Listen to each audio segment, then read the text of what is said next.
the day of the Rummage sale at the Wistful Vista Women's Club. And the living room at number 79 looks like a cyclone had hit a second-hand clothing store. As we join Fibber McGee and Molly.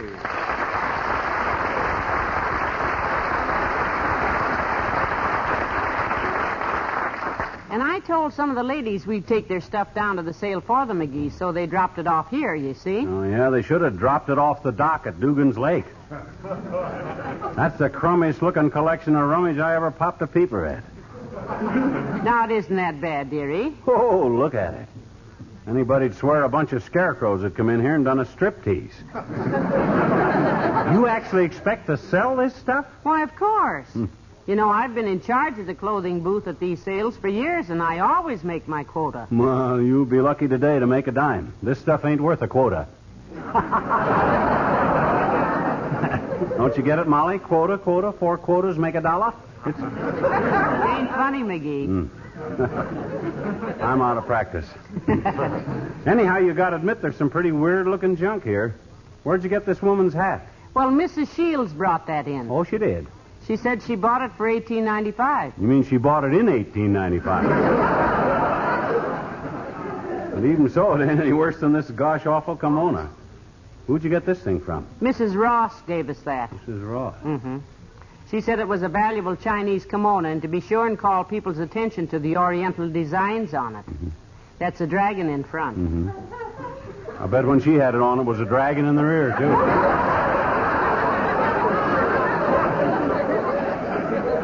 Boy, if this is the kind of stuff we got to sell... Well, now, I'm not worried, sweetheart. With you to help me, with your super salesmanship, we'll fracture 'em. Well, I will admit that if anybody can peddle this batch of moth bait, I'm the guy you're looking at. I've been a natural-born salesman ever since I was a kid in ankle pants. Ankle pants? My big brother's knee pants. I remember when all the kids in town were trying to get a jackknife with a special gimmick for taking stones out of horses' hoofs. You got it by selling 500 bars of Simpkins Sassafras scented soap. And I was the only kid that made the grade. You sold 500 bars of it? To my mother. And the whole family smelt like sassafras for 15 years. Well, that was really getting a jackknife the hard way. Yeah, it turned out to be not worth it, too, either. On account of I never did find a horse with a stone in its hoof. I lifted so many horses' legs, they started to shy away when they seen me coming. What a pity. I also lifted a mule's leg, too, but it didn't have a stone in its hoof, too, either. At least that's what they told me when they dragged me out of the mud hole that kicked me in there. You did live dangerously, didn't you? Oh, yes, but that's in the past. But I always have been a heck of a good salesman. Even with this kind of junk to work with, I guarantee I'll sell more Rummage than anybody there, Tootsie. Well, I'm sure you will. Yep. Although Mayor Latrivia has made the same promise. You know what? He's helping Mrs. Bailey at the furniture booth, and he claims he'll outsell both of us. Latrivia? He couldn't sell saw blades in Sing Sing, that guy. Well, you gather up the stuff, kiddo, while I get my hat, and let's get down there and get this thing started. Oh, now, just a minute, dearie. Come in. Oh, hello, Mr. Old-Timer. Hello there, kids. Where are you going? Someplace? Just taking these things down for the Women's Club Rummage sale, old-timer. Care to contribute some old clothes to the cause? Nope, not me, Johnny. Well, why don't you, Mr. Old-Timer? It would show your civic spirit. It'd show more than that, daughter. The only old clothes I got is the ones I'm wearing.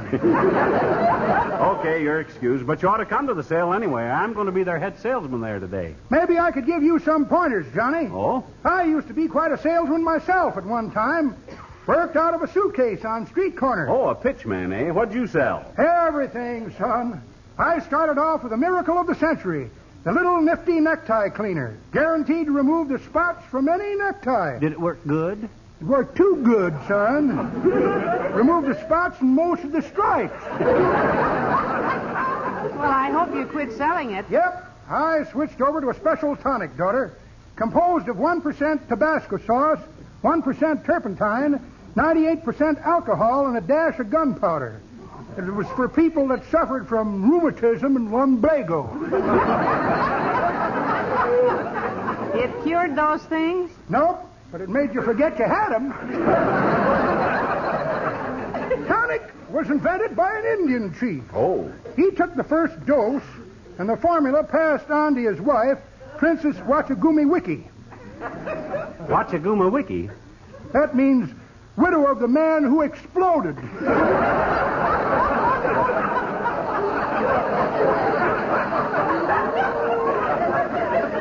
I see.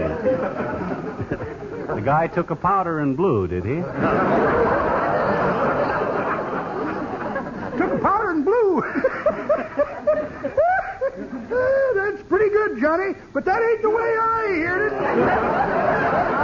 The way I heard it, one feller says, t'other feller say, says. I read where Mr. Truman is planning a little change for the revenue department. Is that so, says t'other feller. Well, he needn't look at me. They got all my change this morning. So long, Dick. So long.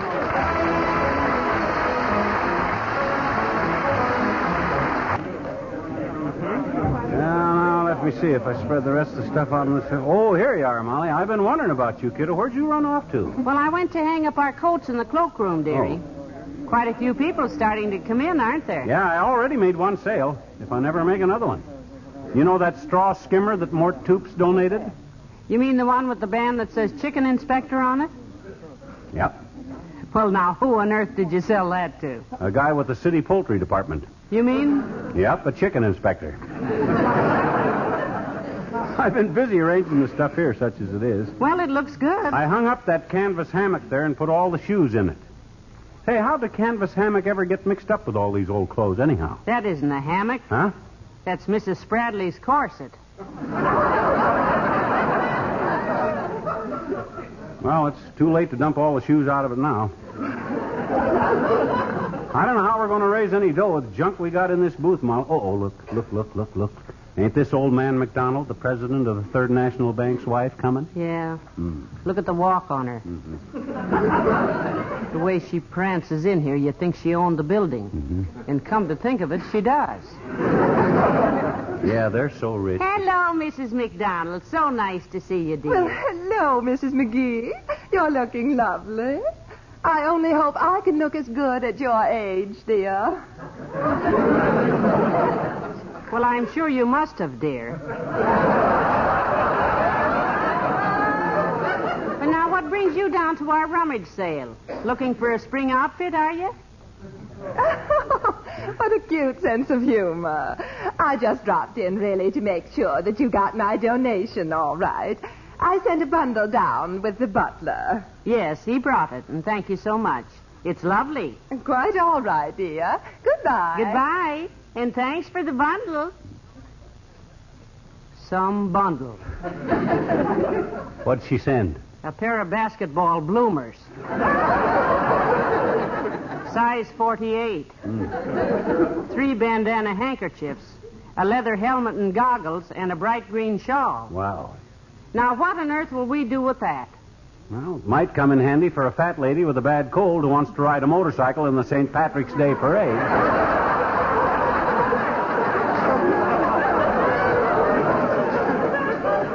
Well, give me the bundle and I'll stir up some action. All right, folks, how much am I bid for this bundle? That bid 2 cents. 2 cents. Oh, hi, Ole. Hello, McGee. Well, how are you, Ollie? Oh, you're fine, Hey, mister. you ain't going to get all this stuff for no 2 cents. What's the idea of making a bid like that, Ole? Well, me and my missus have a fight. And Oh? she say for 2 cents I go home to motor. So, I think I better send the 2 cents before I give it to her. My goodness, what were you two quarreling about?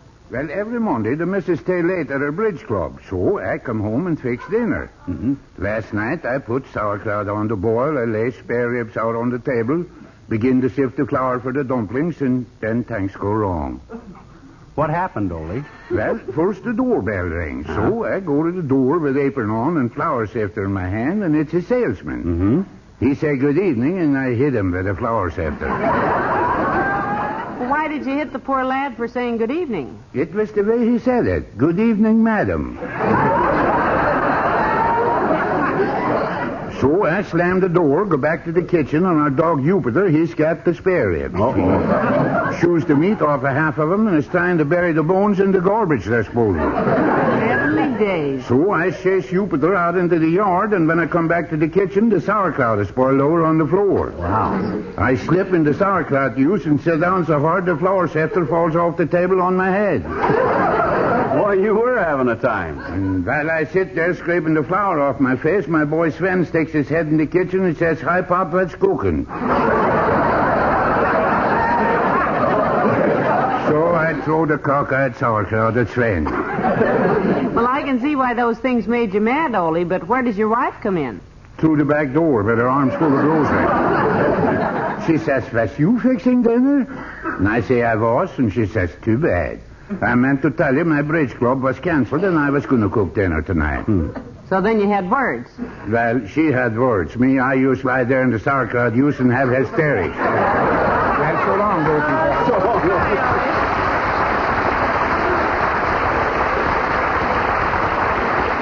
Poor Ole. He really has his troubles, doesn't Yeah, well, I got mine, too.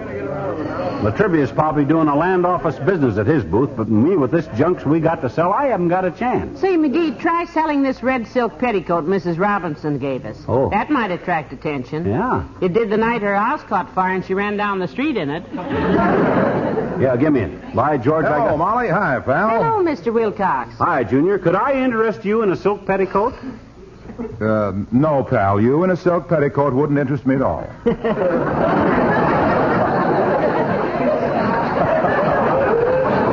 He wants to sell it, Mr. Wilcox, not model it. Say, have you found anything that you like at this sale? Well, not so far, Molly. I thought I might find some neckties to replace the ones that were stolen the other night. Oh, you had a robbery at your house? Yes, they took 4 suits, 2 top coats, all my shirts and ties, my watch, and $80 in cash. Boy, was I lucky. Lucky. Sure. If they'd thought to go into the kitchen, they'd have taken the platter of barbecued corn and meatballs that I'd made with pet evaporated milk. Oh. That would have broken my heart. Oh, yeah. Pitiful part of this is he means it.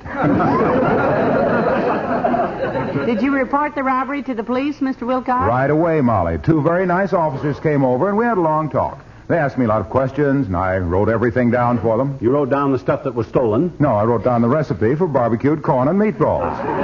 You see, we each had a plateful while we were talking, and when they tasted that wonderful pet milk flavor, got a load of the added goodness that pet brings to all foods, they loved it. That must have been a jolly little party. 2 pavement pounders and a pet peddler. Well, anyhow, Mr. Wilcox, I hope you find some neckties you like at our rummage sale. Well, as a matter of fact, Molly, I've given it up. I'm going home and have a rummage sale of my own. A rummage sale of your own? Yes, I'm going to rummage through the icebox, get out the barbecued corn and meatballs, warm them up, and sail right into them. So long now. So long, Hilo.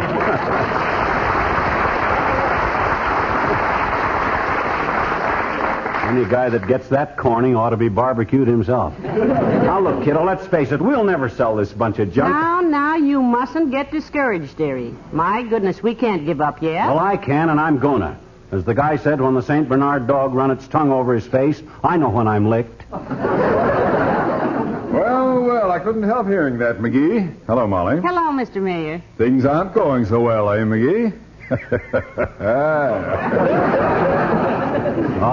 Go fry a pig. How have you been doing at the furniture booth, Mr. Mayor? Splendidly, Molly. I've taken in more than $200. Oh, how in the world did you get rid of so much furniture? Salesmanship, Molly. Thump.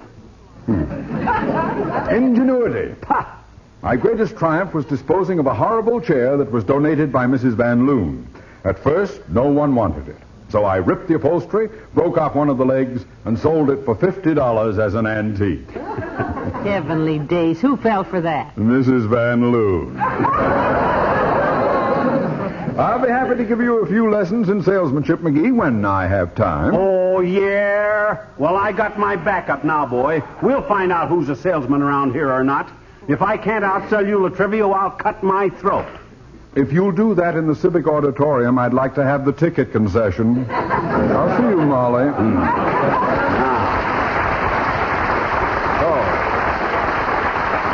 Now I'm I'm really going to start selling this junk. That's the spirit, lover. Yeah, give me that corset full of shoes. All right, ladies and gentlemen, step right up for the biggest shoe sale in history. Well, they're interested, all right. Shoes for all occasions, folks. I got here a pair of high Congress gaiters. Is there a high congressman in the house? I know that loud. Oh, just a lot of junk. I also Let's got go, here one rubber hip boot. Is there a one-legged fisherman in the house? I also got a pair of fluffy ladies' mules. Is there a fluffy lady in the house? Is there a fluffy mule in the house?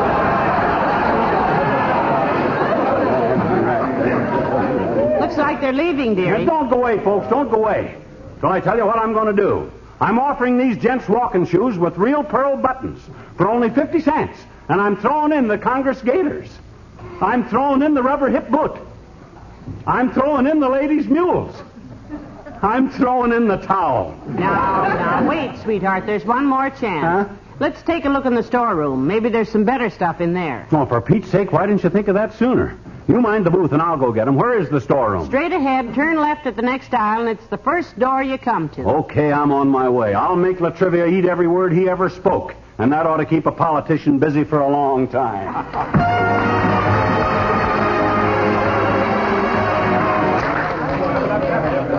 Say, kiddo, these clothes I got out of that storeroom ain't bad at all, you know. No, they're much better. This fur coat looks pretty good. My goodness, that looks almost like mink. You know, this better class stuff is going to give me a chance to show Latrivia that the old master ain't lost his touch. When the crowd sees what... Uh-oh. Look who's coming. Oh, my gosh, it's that Miss Trotter. The busiest body in Wistful Vista. Gee, can't we pretend we don't see her? That old bat's nosier than an anteater at feeding time. It's too late. Yeah. Well, if it isn't the McGees. How are you, my dears? Just fine, Miss Trotter. We haven't seen you for quite a while. No, that's true. Although I believe I caught a glimpse of you at the movies last Friday night. I'm not sure it was you because I never watch people very closely. Yes, we were there. We went in about 8 o'clock. 7:46. Yeah, I guess that was us. We sat about halfway down. In the 17th row. It probably was. As I said, I just caught a glimpse. Did you happen to glimpse the what color socks I was wearing? McGee. Lavender. Right. Oh, but I'm forgetting why I came to your booth. Is that fur coat for sale? Sure, it's yours for $2. I'll take it. You really got a bargain, Miss Trotter. Yes. It's a lot like the coat I saw Mrs. Weatherby wearing this evening. She's a lady who just moved to Wistful Vista a month ago. Yes, a very mysterious person. Nobody knows a thing about her. I believe she used to live in Dayton, Ohio. Columbus. Well, anyway, I've heard that Mr. Weatherby is her second husband. Third. Her first husband was a Mr. Mitchell, who was a paper hanger in Sheboygan, Wisconsin. Oh? And her second husband was a man named Henderson, who had a drugstore in Seattle, Washington. And he ran away with a platinum blonde named Gladys Lamont, who was a chorus girl in a musical comedy and slightly pigeon-toed. Goodbye, my dear. Goodbye.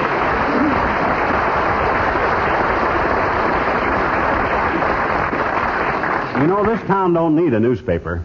Miss Trotter could just go around and throw herself on everybody's front lawn. Well, at least she bought something. Yeah, and that broke the ice, Tootsie. Hand me that tan topcoat. Now's when I start to score. Here you are. This way, ladies and gents, for the real bargains. Yes. Real bargains here. Who'll give me $1 for this handsome tan topcoat? Hey, I will. It's yours, Bud. Take it away.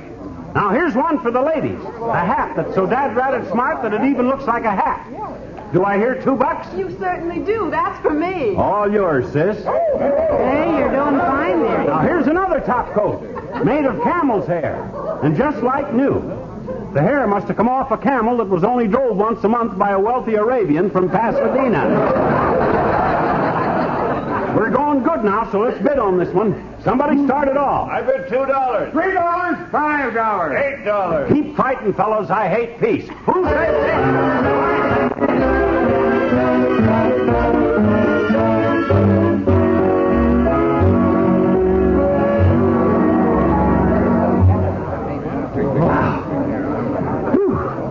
More than $100 took in less than 10 minutes. How's that for salesmanship? Oh, Mother's proud of you, dearie. You did a great job there. Yeah, and I'll keep pitching as soon as I catch my breath.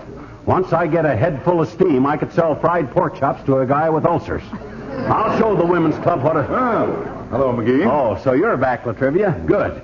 You done some gloating when you was here before, and now it's my turn. Yes, I understand that your sales have increased. Betcha. In fact, that you're catching up to me. Well, he has some better things to sell now, so That's it's got easy. nothing to do with it, Molly. I'm just a natural-born salesman, pulling in the pot-eyed public with the persuasive power of my potent personality. That's what I like about you, McGee, your modesty. Thanks, Homer. On account of your taking this like a sport, I'm going to give you a break. I got a swell topcoat here that looks about your size, and you can have it for $1. Here it is. Well, that's very kind of you, but I really don't want... Wait a minute. Huh? What feeble sort of joke is this? That's my topcoat, the one I wore here tonight. Oh, no, that's part of the Rummage, Homer. We took it out of the store. It's my coat, and I can prove it. Look, my name embroidered on the inside pocket. Let's see that. Homer Latrivia, the people's choice. A vote for Latrivia is a vote for progress. Yes, I guess that must be yours. Well, just take it along, boy, and never mind about the $1. You're much too generous. Goodbye. Molly, Yes, dearie. to get to the storeroom, did you tell me to turn left or right at the next aisle? Left. And if I turned right, what would have been the first door I come to? The cloakroom, Oh, where everybody hung their coats and hats. follow me, kiddo. We're sneaking out the back way.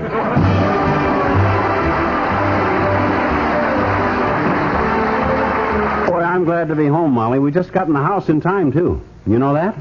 To keep from getting killed, you mean? No, to listen to the radio. Eddie Cantor's program is on tonight, Tootsie. Heavenly days, I almost forgot. Yeah. NBC, isn't it? Yeah. How is it them announcers say it? Stay tuned for the Eddie Cantor program, which follows immediately on most of these stations. Right. Good night. Good night, all.